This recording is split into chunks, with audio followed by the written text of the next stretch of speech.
it's probably the greatest time ever in the last 100 years to be in marketing. One of the first questions that came up to me, to be quite crude about that 60% drop, why does that matter? It absolutely does matter, because the ways in which they judge winners is by creativity and by effectiveness. And I would also say that, creativity is an economic multiplier of growth. If you get it right, it's an unfair advantage. It has a material impact on the country, on businesses, on our economy. We're operating with too much fear of failure as marketers, not necessarily the agencies. I don't think there's necessarily a short supply of really great ideas. I think there's a short supply of excellent briefs, very well articulated problem statements, and cultural tensions. The best work that was on show each had a very clear problem statement or opportunity statement in order to be able to create and explode creatively within a marketing department in partnership with the brand, with the agency. You're going to need a robust system of thinking. Is that not the best example of what marketing should be doing in terms of how they infiltrate and influence the direction of a business? Absolutely. I think that the best work was work where marketing found an opportunity or a problem and sought to meaningfully try and solve it, linking it back to what the business does, obviously. But it's all about doing and not saying. Brian, welcome. It is good to have you back from Cannes Lions. I've been dying to hear everything we're about to run through. It's a tragedy we're going to try and condense this in an hour, because I feel like we could sit for weeks unpacking the incredible journey you've been on. But before we do that, do you want to just introduce yourself, who you are, where you're from, and what you've been up to the last 2 weeks? Thanks, David. It's good to have a chat.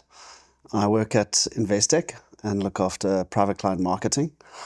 And it was Cannes Lions 2026 2 weeks ago for a week. And Sunday to Saturday over a course of 6 days. It was an incredible experience to just see how brands are showing up, what's happening in the world of AI, creativity, creator economy, let's learn from the best brands and minds and creatives in the world. So it was extremely refreshing. Every single marketer should absolutely be going at least once or twice in their lives. By going, you have such an advantage of understanding what's happening in the world. We got to live vicariously through a sometimes hilarious WhatsApp group you set up, which I and anyone that was on it am extremely grateful for. Including my mum. Oh, your mum on there. Poor lady. She must have thick skin and a good sense of humor. Mark's banter was pretty good on there, among many others. The enthusiasm was hard to ignore, and the sense of hope, excitement. I haven't felt that through a WhatsApp group for a very long time. Maybe in lockdown when someone said they got access to some taboo booze they had stashed somewhere. That was about it. You mentioned you've reflected a bit from then till now. Like, obviously it's a lot. I'd be surprised if you got any sleep. The days are busy. You were busy blogging for us while you were going. And one of the points we've doing this entirely unscripted, raw and off the cuff. I don't want any prep on the questions I've asked, and I want raw takes, and I think the same for you. But you mentioned there was an inkling that as a nation, we've not been as winning as we have been in the past. There's not as much silverware in our trophy cabinets as South Africa. Do you want to just quickly talk through that, the sense you had of that? I haven't been to it, so I don't have a sense of how often are we winning. Like, are we expected to be on that stage? So just if you can walk me through that one as a starting point. So I think that, if I reflect on the heydays of advertising, which is sort of late 90s, early 2000s, I think we were winning extremely large. And I just got the sense through also another WhatsApp channel, which is the all South Africans that went to Cannes, of which there must have been 100 plus. And on the final day, had the South African sort of photo and sang national anthem, and then took over a bar, as we do. Yeah, and I just think that my sense was that seeing how many finalists we had as South Africans there, we didn't win any major awards, and I just started wondering if that was true and if there's a trend line to that over time. And it turns out that between 2018 and 2026, the awards we've bagged over time has dropped by 60%. Wow. Which is quite a significant number, and just got me sort of thinking a little bit around the why and what it means for marketers and advertisers. And I think that there are a few challenges, and I think there's certain ingredients to really sort of creating excellent work, which we can maybe chat about. But my sense is that we're operating with too much fear of failure as marketers, not necessarily the agencies. I don't think there's necessarily a short supply of really great ideas. I think there's a short supply of excellent briefs, very well articulated problem statements, and cultural tensions. The best work that was on show each had a very clear problem statement or opportunity statement, but we just didn't have the work that could demonstrate the true creative potential of South Africans. And I think that we've got more problem statements in South Africa that we could be solving than any other nation. The other thing is that I did bump into a lot of South Africans that are working for international agencies. And my bet is that the ex-South Africans that are working abroad have won 10, 15 times more awards this year, last few years, than certainly South Africans did with the South African agencies. So, be an interesting trend line. South Africans, nationality, creatives that have been a part of winning. Yeah. And the countries they're now in, to see if there's an exporting of labour and potential. Without going too far down that rabbit hole, one of the first questions that came up to me, to be quite crude about that 60% drop, why does that matter? And I pose the question to you as someone who has the unique vantage point of coming from agency. You have pretty bold, creative ideas. Like, I know that's one of your many talents. But you also have an intrinsic, detailed understanding of corporate. You see both sides of it. So as as Investec, banking sector, why should you be worried? Should you be worried that there's 60% less victories happening at that scale? As a marketer, why should you be worried? Does it matter? Is really a question for me. Why it's happening is, there's definitely a conversation to get into the weeds. But more so than that, does it even matter? It absolutely does matter, because the ways in which they judge Cannes winners is by creativity and by effectiveness. And I think the biggest problem that we've got in South Africa in marketing departments is that we don't know how to justify the effectiveness or quantify or articulate the value of marketing. And I would also say that, creativity is an economic multiplier of growth. If you get it right, it's an unfair advantage. And if there is a pandemic of poor to low effectiveness within South African sort of, marketing departments, agencies, then that's the sea level is gonna drop, and all ships will drop with it. And I think that there's a number of different things that I think inform that. My sense is that we're not rewarded or encouraged to fail enough. So, when one thinks about emission bias and regret asymmetry, it really says that behaviorally, us as humans, we tend to experience regret from action far more intensely than how we experience inaction. And I think the system rewards that, not taking any action. And I think what us as marketers need to do in partnership with the agencies is be able to not have that fear of failure, but to have a commitment of learning fast and sharing those learnings and being proud of those learnings. I mean, last time I wrote my CV, I included my top failures in my CV, which was a long time ago. And there's a podcast for another day. And I think it's just about being proud of them.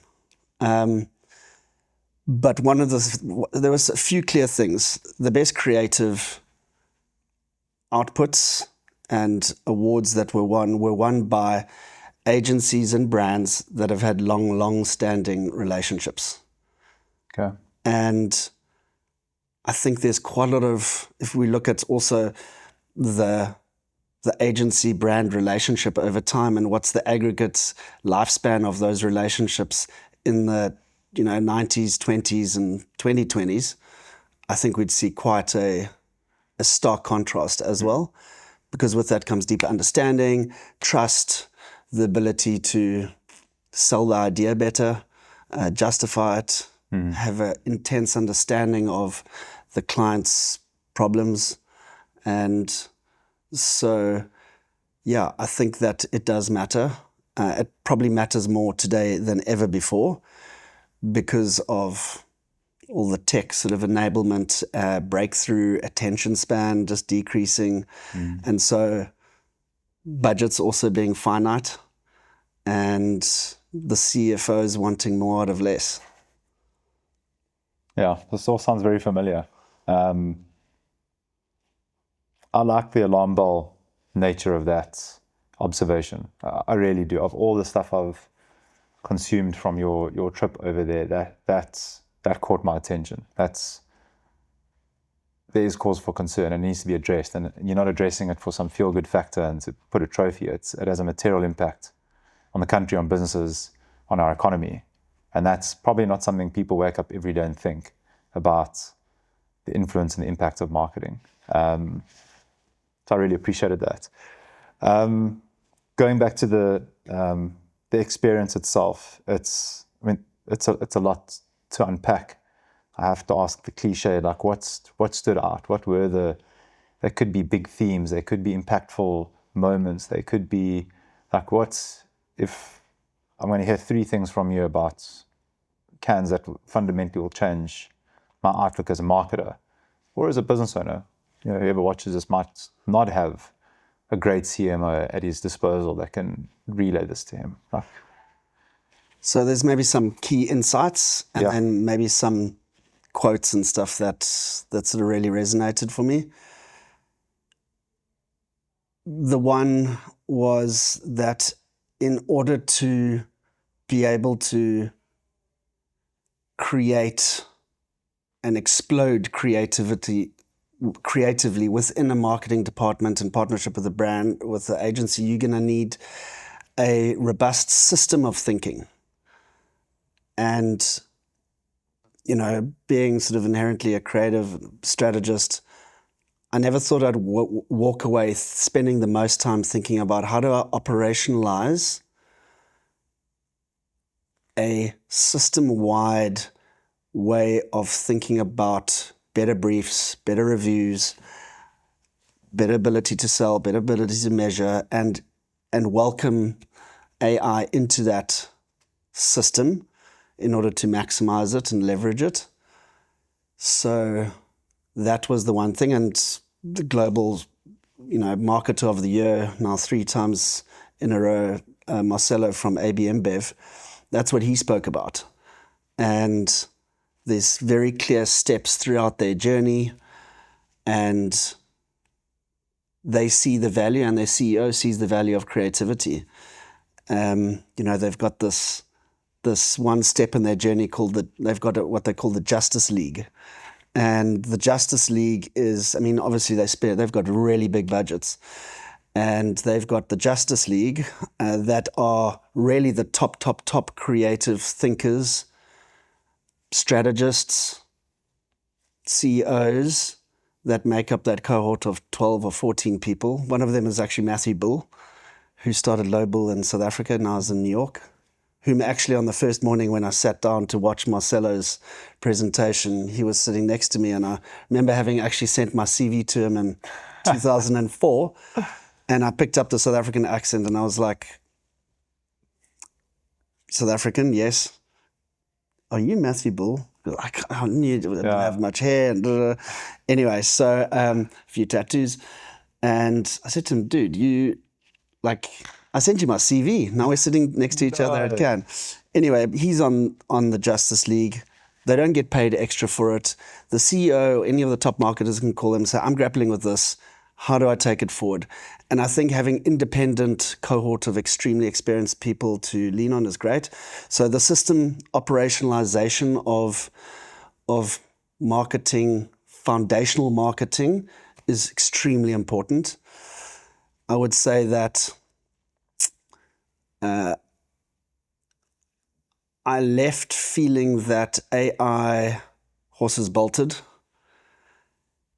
People weren't talking. Yes, there was obviously a lot of talk about AI, but it wasn't as prevalent as I thought. They were talking more about creators. And so I left feeling a lot less anxious of how AI's role in marketing could disrupt or cut teams down. I think there is going to be no substitute for imperfection.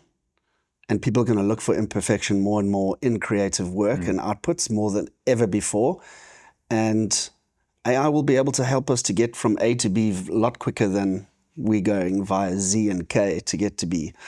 So that's one. But it might mean new roles within teams, and being curious is probably the most important thing for marketers. Can I ask a quick question on that before we go off AI? Was there anything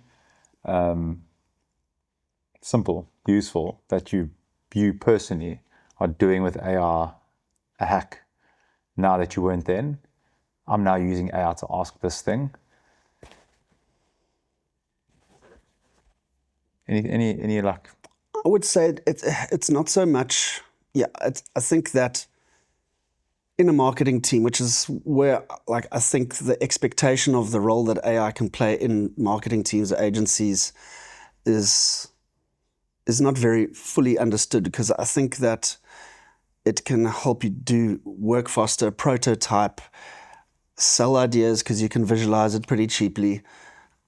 So I would say that the way in which I'm thinking more about it today is less playing with it. I play with it a lot. I would say, and it's not about how do we create a workflow and agentic AI in our team to do this, that, and other. Yes, you can do that, but that's really just to experiment and play and inform. My attention has gone towards the true experts in the various areas of AI within the realm of research, insights, performance marketing, creative output. That's where ethnographic research, there's some incredible agencies and businesses doing some wild stuff. Sundogs, Quilt AI, Brand Tech. That's where I'm trying to focus a little bit more of my attention. And then what does it mean from a change management point of view within the context of team to be able to adapt? Okay. Yeah. Okay. And I suppose that ties in very well with your point of operationalizing creative excellence. How do you process work in creative excellence? That would fundamentally have to involve contingents of AI, tech, change management, enabling team members with things they may have not had before. That's those things would go hand in hand. Absolutely. Sure. And is it as diabolically complex as people might think? Is it actually quite simple to make effective changes off the back of that once you have that clarity? I do think so. I think the businesses and brands that try and do it all on their own without help are going to end up in staffing, creating oversized internal agencies and trying to do it on their own. I think that there is a case for certain skills to be internal in relation to like an internal agency, but not as far as people are sort of talking about it and the expectation of it. So I think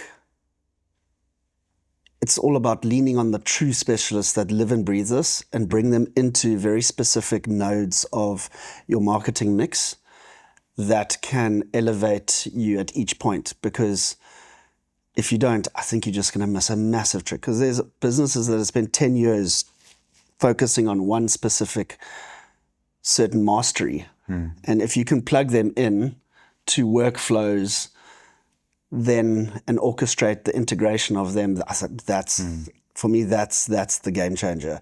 And that requires a system. It requires an operating model that allows it the freedom to flow for the marketers and agency to play in along that journey. So I never thought I'd be coming back from Cannes thinking about operating models or systems. And it's less about structural changes in teams. It's more mindset changes and identifying the right partners that can plug into what we want to achieve. Because we are doing so much on a business as usual basis. We're not doing enough thinking about the problem statements, the cultural tensions, and AI needs to free up marketers' time in order to spend the time thinking so that there's better briefs, better problem statements, and we can interact with these agentic workflows. Got you. 2 last questions on AI, and I'd love to get to the creators, if we may. Is there a misunderstanding on how much nailing these AI systems costs? I've personally found it's relatively cheap to play around, as you said earlier, to poke and prod and to fiddle, but when you know, almost like a gateway drug, once it's got you and you're like, okay, now I want to use this, I've found it can be quite expensive. We're by no means big global agency, so our problem is relative to our size.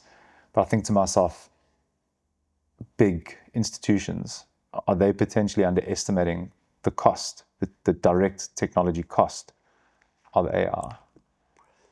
I think one needs to define first what value it is that it offers and not think about it just as, $10,000 for X license. I think, it might cost that, but it's going to free up 100 hours of a senior leader's time a year. It's going to allow you to do things faster, more accurately, automate certain things. And so I don't necessarily think we'll see marketing teams growing as fast as they possibly have. Then we might see a sort of static sort of plateau of marketing team sizes as they adapt and then, figure out how and where we scale teams. So, yeah, I think that it could be a trap. Is it a surprise though? I was a bit surprised, and I was like, "Oh, this is a bit more of a bill than I thought it was going to be." Look, I'm not playing around for a few dollars here. Like, it's to experiments. There's some significant cost in. I just wonder if at that scale, if people are a little bit surprised, like, okay, this isn't just a few dollars to go and play around. Like, there's some proper investment required to go and figure this thing out. The opportunity cost is large. I get all the perks. Yeah. It sounds like you're selling a private jet. Like 100% agree. That's a very similar elevator pitch. I haven't sold any private jets before, but Not yet. I've heard the pitch. But I just like that price. Is there any? I mean, maybe that wasn't even a conversation point, but That's something I've heard in a few wasn't- different quarters. It wasn't a prevalent conversation. I think I'm also in the process of understanding what those costs are. I do think that I think any agency that bills you, that's equipping you with some form of AI optimization, etc., could also be written off to learning and development, frankly, because by interacting, your team is basically upskilling, and the better partners you've got, the faster your team can learn. And then in time, we'll see where these specialist agencies net out and whether that's also going to be commoditized. So I think there's mega research and development investment into, investing in partnering with the specialists so you can learn, implement, and then in time see what we can truly hold or not. Because I don't know where it's going to be in 5 years' time, but I know for the next 5 years, it's a pretty good university to be attending. I can't help, not as seasoned as you are, but I remember seeing these things over the years. Programmatic is a great example. It's a big cost, but we've got to be in it. We've got to learn. We've got to understand it. This is the future. By and large, it has become, if you look at how that's commoditized, I mean, that was the talk of the time not too many years ago. And there were people businesses, individuals, companies that really went all in on that to their demise in some instances and to their gain in others. That's the scale of this is just like it's striking, and the cost and the investment. It's just, I remain surprised. And as the process is unfolding, a few people that have taken the journey on, it's an interesting reflection point when they look back, like, we went pretty deep on this one. Yeah. No, I can imagine. For a department that is normally absolutely, taken over the coals for ROI. Like as marketers, that is one of the most difficult conversations you have to have, most constant, most robust. What value did I get from this? Yeah. What was the ROI? It's like you have to fight for the simplest thing. And people are writing pretty big checks to this. Just find it interesting. Yeah. I do agree. I'm not anti-AI, but I think this is quite different from a lot of what I've certainly experienced. I think it's because it's not like, influencers are a bit of a media channel. Programmatic was a format. This is changing a little bit more of the plumbing of marketing, the wiring, the hard wiring. And I think that's the difference, because it can contribute so much more to the foundational aspects of how you run a business, how you do your business as usual, operational stuff. And I think that is the biggest difference. And it's like changing the type of cement we use. It's like going from mud to cement. It's like... Great analogy. And I just think that, and now there's different types of cement that dries and when it's wet. And I think this is changing the way one can build a structurally strong, enduring house. I think we just found the title for this video. Thank you. Last question on AI. We know, particularly from a search point of view, which is our realm, our vertical, we're hyper passionate about it. Behavior fundamentally has altered. For me, this is unprecedented. This is the death of the newspaper almost, in terms of like how people consumed news once upon a time to today.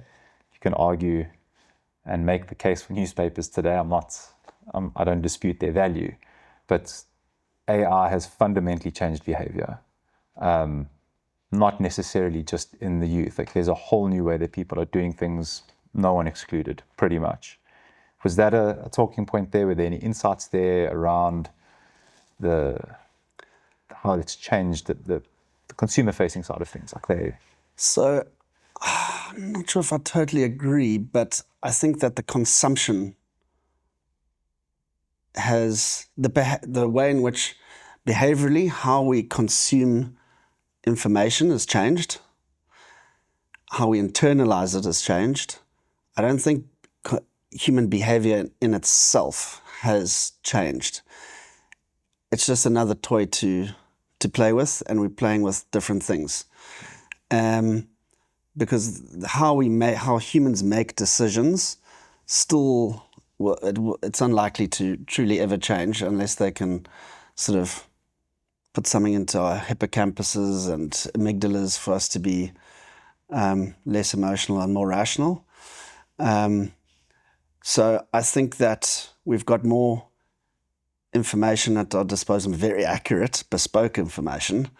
But there wasn't a lot spoken about that specifically. I went to 38 talks, and there were over 1,300 talks that were listed. I went to this great talk with Uber Advertising, and they spoke about, how behavior and interactions with AI is different across obviously different generations, and that when also probed, they tended to not go into that topic because it may have come up a couple of years ago because I think the conversation and the dominance of AI at Cannes was 2 years ago, not this year. Okay, it's interesting. Are you comfortable we close the book on AI? I think you can't not ask about it at something like that. Yeah, the book's Am I leaving anything being out? written. Any other major AI? Yeah, I was chatting to this guy, Ben, who was a global creative director at Google. Cornered him and I said, I need to know what the citation referencing is for LLMs. And it was one of the big questions I went. But I thought I'd found it, but then it turns out I came back with more questions than answers. But after distilling lots of information, it's clear that LLMs are paying different weightings on different sources of information dependent on the category. So in financial services, there's less reference to creator citations than, for example, say, skincare beauty. And I guess it is a bit of a segue into the creator piece. But that's what I came back with. And in very sort of regulated sectors, brand positioning is a lot more important than I thought it would be. And I think that's pretty exciting. I agree. That gives I'm not a big brand person. I've always been generic search. When people are not looking for your brand, that's where you got to focus because it does a sales job. Not disputing the value of brand, just like, that's billboards and TV. Like that's done. It's probably been my most exciting revelation of 2026. Like how I'm now, after many years in marketing, fully amped and excited about brand. Ping. It's a great place to be. I'm glad I didn't spoil it in my 20s and early 30s, because the power of brand, I think, is the most important piece of marketing until I'm proven wrong. Yeah. And that is not David of 2025 and before. I think that also comes down to trust. Yeah. Because the two are intrinsically linked. Yeah, and I think that we're going back to a word of mouth in a way, and there's quite a big competitive tension between word of mouth and what you can prompt Claude and co on. Word of Claude. Yeah, word of Claude, Jean-Claude, and there's an interesting tension there, and I think currently, if one takes a sort of 100% of the sort of influence of consumer behavior pie, I think that word of mouth will always be very, very high. I think momentarily, AI prompting responses have eroded a little bit of the word of mouth sort of portion of the pie, not the credibility of it. But I think there's going to be a lot of mistrust that comes into the mix with a lot of these LLMs, these larger language models.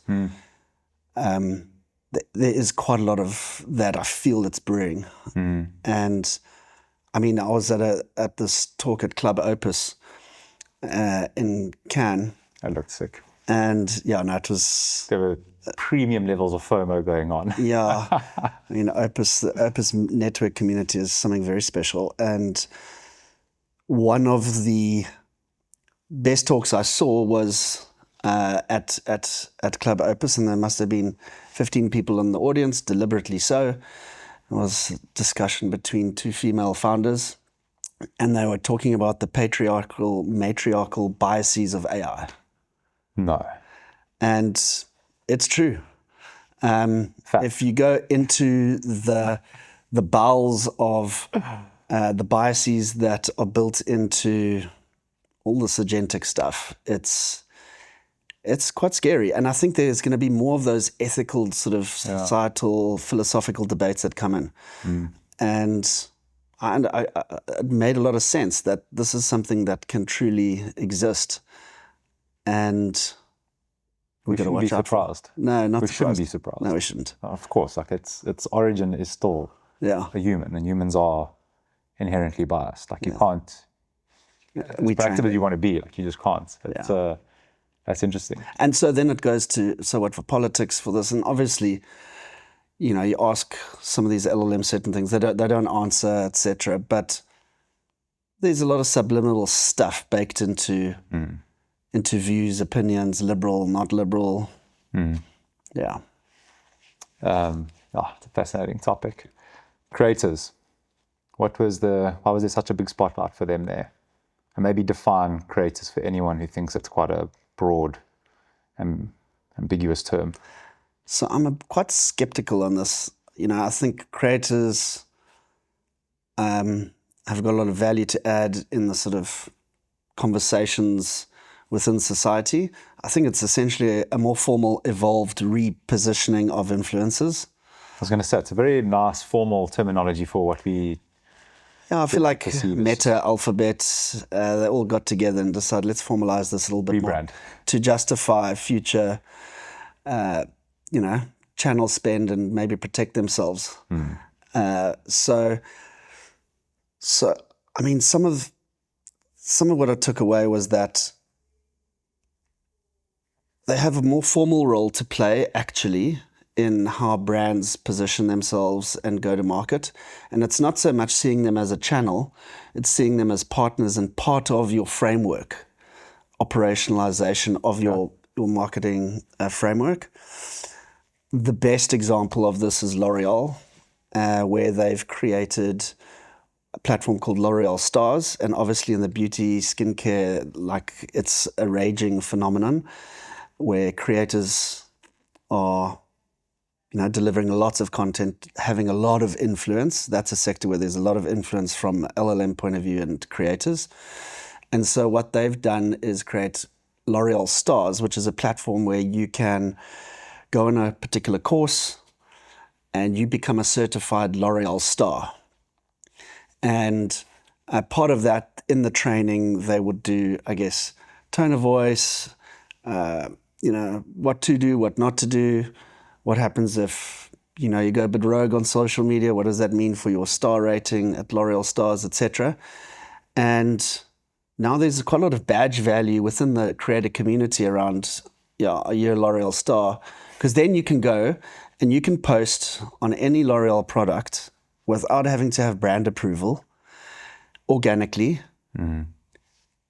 get invited to all of their events, their launches, bespoke sort of gatherings.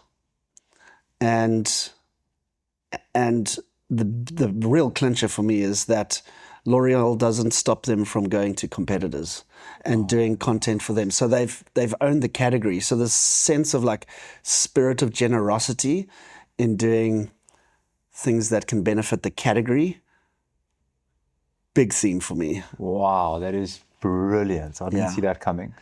And there was another, what won the Titanium Grand Prix, which is the best actor-actress award at Cannes, essentially was for a campaign called Suncorp. And they did a geographical visualization of 6 years of work, approximately, of testing, where based on where you live in Australia, they mapped out the climate risk for each house. So flooding, fire, whatever it may be, storms. And they've done deep Google Earth overlays, and they created this thing called Resilience Street, where they tested they tested a whole street and made recommendations for each house based on the data sets that they created to say, okay, you need windproof shutters, your roof is a little bit sketchy, you might need to work on it in summer when it's not raining as much. And so they built these more resilient homes and helped the owners too. And they rolled it out across Australia. And being an insurance company, they've made those data sets available to every other insurer in the market. So that's bold. I think it's just owning the category and doing what's best for the category, and ultimately the consumer client at the end of the day is pretty wild. The scale of the two examples you've just given me. So we not long ago mentioned brand, critical. L'Oreal, from a brand point, you can't take it away. Yeah. Like no one else is giving you the validation, the professional badge that they are. Anyone else that does that now, like it's gone. And they can still go and use all their competitive. But it's like, what a masterstroke, genius. Same thing, like it's a brilliant brand campaign that does more than just brand, obviously. Like there's a lot of transactional value there. But that is, the scale of it is just insane. Yeah, it's wild. That is wild. Ridiculous. Yeah. Wow. Yeah, a lot of them are not so much marketing, advertising campaigns as they are reshaping the way they do business and just delivering it creatively to market. But is that not the best example of what marketing should be doing in terms of how they infiltrate and influence the direction of a business? I think there's this, my opinion, and it'll be one of my closing questions to you around the role of marketing, the CMO, whatever the title is you want to call it. So I feel like it is dramatically under-delivering and underestimated in terms of what it should be doing. Marketing isn't pretty pictures. It's not, the billboard. It's not, it should have its own seat at an exco table and possibly be of the most important, but it generally isn't. It's kind of my personal take on that. And I think that is the fault of marketers doing piss poor work and not bringing the value to the table and challenging the direction, the fundamental direction and the way that a business functions. That's where you create that creative multiplier. And this is one brilliant example of that. Like that's actually the measure. That actually is what you should be accountable to delivering. Obviously, scale of business has a big influence on that. Absolutely. I think that the best work was work where marketing found an opportunity or a problem and sought to meaningfully try and solve it, linking it back to what the business does, obviously. But it's all about doing and not saying. You can say through the doing, and that is the greatest theme across all of the great work that we saw. Another phenomenal piece of work was by AXA, who are an insurance company in France. Domestic violence in France is really high, and everybody has to have home insurance. It's part of, what are the sort of requirements within France. And what they sought to do was, they will pay for flooding insurance claims, they'll pay for fire, this, that, and the other. And they created a campaign called And 3 Words. So to every contract, the 2-odd million contracts, they retrospectively added a clause after, natural disasters, etc., said, and domestic violence. And so essentially what they were able to do was, even if the contract's in the husband's name, typically that's, the way where domestic violence happens, male to female, is that AXA would provide a safe, secure, immediate sort of evacuation, safe house for the woman and the kids, automatically, and support them legally and so forth. And wow, that was pretty special.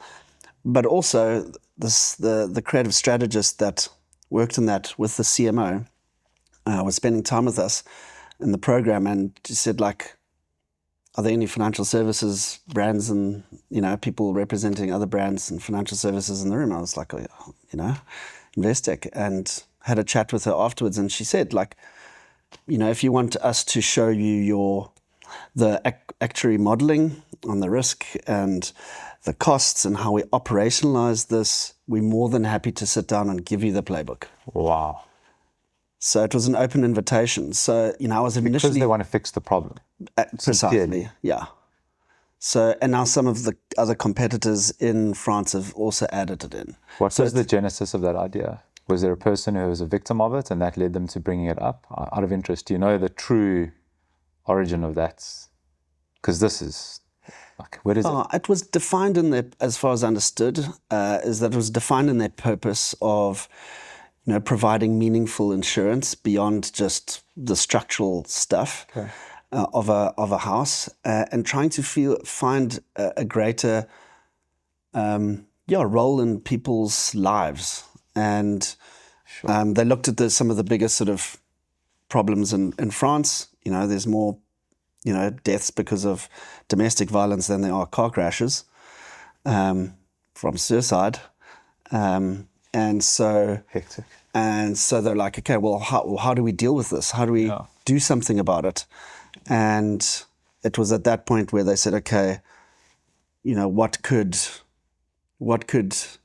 they do in response to this that would be neat and tidy way of doing it retrospectively without having any new signatures? So I just think now, you spoke at the very beginning, operationalize creative excellence. And it's like, I can't help thinking, for that, the sincerity of what they're trying to do, like the genuine, our big pink neon sign downstairs, what it says, GAF is the acronym, I won't say it on this particular podcast, but the sincere give a damn that they have to want to do that, like for that to have come up in a business of that size, in a meeting room, for those people to be sitting there saying, there's this problem, we've identified, we know, and we genuinely want to solve it. It's like, if that is the output of a process that says we need to reflect on societal problems, ideate around opportunistic ways to solve them as a marketing and as a, wow. Yeah. And it does change the business. It's fundamentally. And I think it just comes back down to, like what I said, it's just demonstrating the values of the business. And apparently when they went into the boardroom to pitch, the CEO was like, yes. And then all the questions came, all the reasons why you can't do it, this, that, and the other. So it did happen. And they just said, it just gave us another problem to go back and solve. And it took them 18 months. But they stayed the course. It was pretty good going. That's rapid. Yeah. Again, you spoke about speed, all these things that'll be possible from. That's a nice way to round up all the points you've mentioned in one story. You'd think this was scripted. We do need to start closing out, though, to keep this. I could do one of these every week, probably for the rest of the year, and we wouldn't run out of things to talk about or valuable inputs. And then I can interview you. That's not permissible. Can you summarize your experience in a sentence? Is that even remotely possible? Is there a fundamental, if you take nothing else out of this, take this one thing? And then I do want to end on that question, that I mentioned earlier, like your critical assessment of the state of marketing in South Africa. Last question though, because that doesn't really have anything to do with cans. Yeah, I would say that, to the first question, I would say that leaving Can 2026 really sort of left me very armed with understanding, left me with a lot of questions. The dust settled and I was able to stitch stuff together. But I'd say that creativity has greater value today than ever before. And it is an economic multiplier. And that's hell of exciting.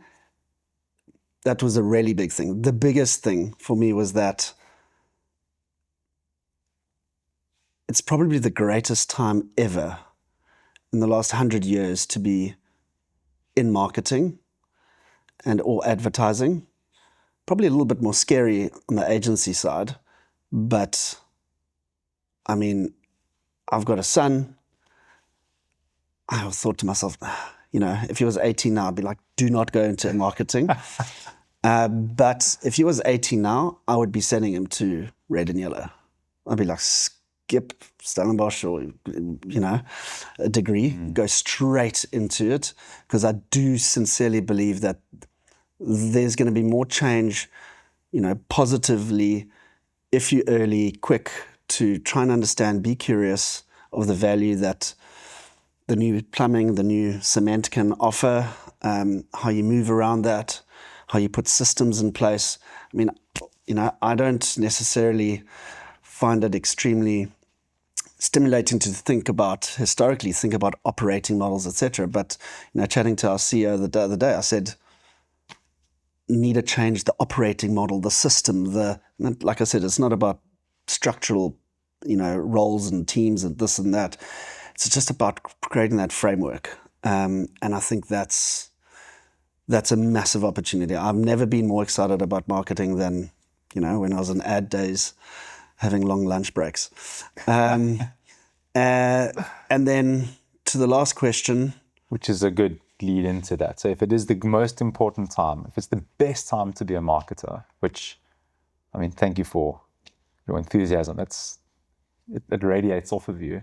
Then I don't necessarily see the fruits of that in how many big brands, small ones, corporates, non-corporates, are conducting themselves. I feel like marketing is I don't feel like it's in a good place in South Africa, my personal feeling. I haven't seen a lot of things that have really made me remind myself why we're so flipping good at what we do. I'm a very proud South African. I think we're the best at anything we do in the world. I can rattle off examples forever.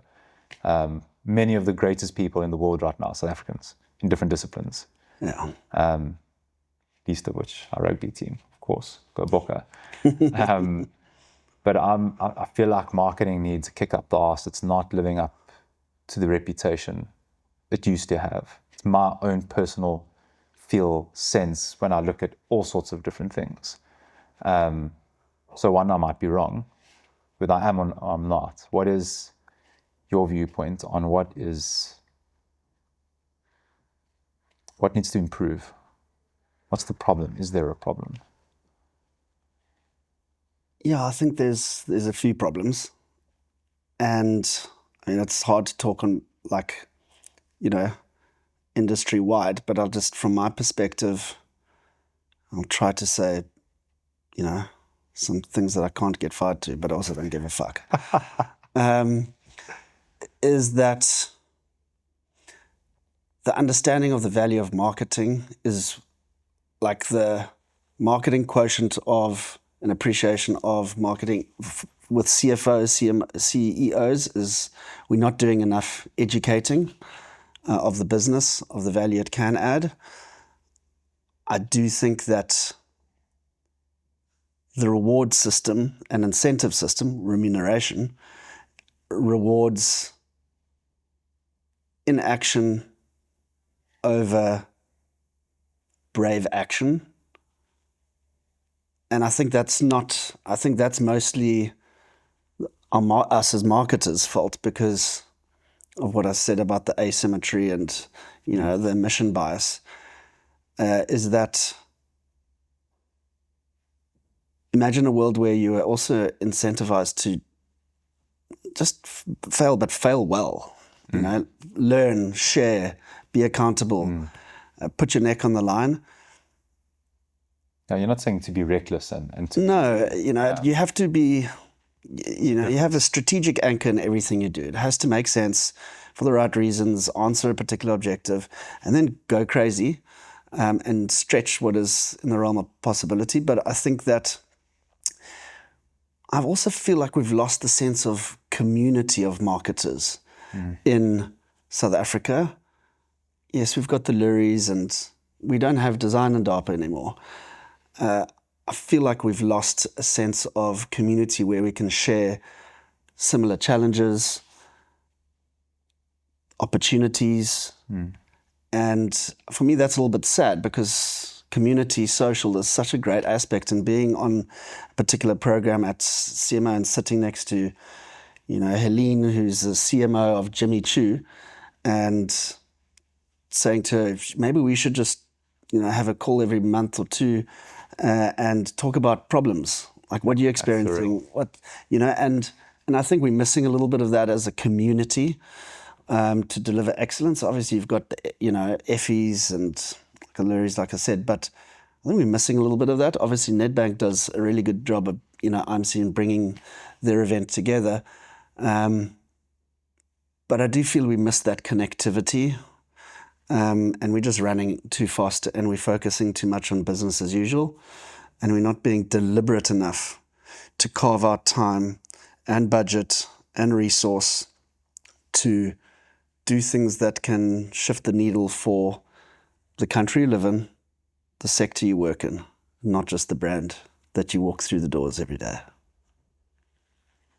And on that bombshell, ladies and gentlemen, we thank you, Ryan, for your time. Well, that's a pleasure. Thanks for having me. I've thoroughly enjoyed this. I wish we could wind back the clock and redo it a couple hours over and over. I know you've got a flight to catch. Otherwise, I would just keep talking and not even peer at the Happy watch. to miss it. Wouldn't be the first. Really appreciate that. Thank you. It's a pleasure. And anytime.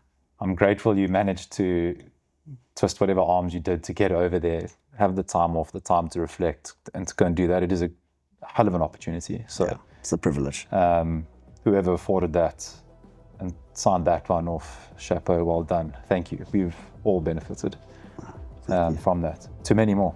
Absolutely. Thank you. Thanks, David.